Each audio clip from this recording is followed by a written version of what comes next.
Hello there. Have you been listening to a lot of rap music lately? Well, now it's time to listen to a story of a rapper you certainly know. I grew up in Detroit, but it wasn't the Detroit most people see today. I lived in a tough neighborhood, bouncing between different homes with my mom. Money was always tight, and I never knew what a stable life felt like. School? That was hell for me. I was bullied, constantly feeling like I didn't belong. But I found solace in music, especially hip-hop.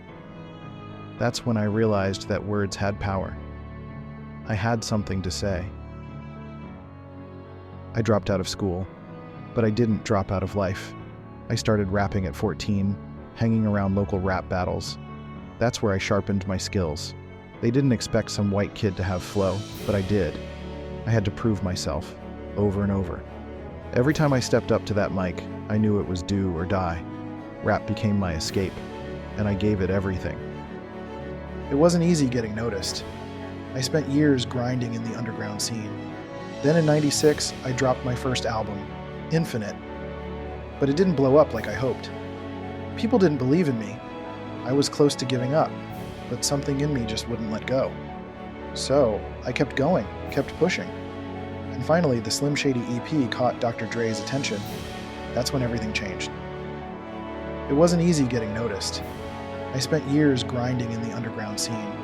Then in '96, I dropped my first album, Infinite. But it didn't blow up like I hoped. People didn't believe in me. I was close to giving up, but something in me just wouldn't let go. So I kept going, kept pushing. And finally, the Slim Shady EP caught Dr. Dre's attention. That's when everything changed. Fame hit hard, too hard. I didn't know how to handle it. Suddenly, everyone wanted a piece of me, and I couldn't keep up. Drugs became an escape, a way to cope with the pressure, the criticism. I lost myself in it. There were moments when I thought I wasn't going to make it out alive. I was spiraling, and I knew I had to fight back if I wanted to survive. I went to rehab. I had to. For my daughters, for myself. It was a fight to get clean, but I made it. When I came back with relapse and then recovery, I felt like I was reborn. Music was my therapy. I was no longer just Slim Shady. I was Marshall Mathers again, and I had a lot to say about everything I'd been through. And I've been in this game for decades now. From the Marshall Mathers LP to Music to be Murdered by.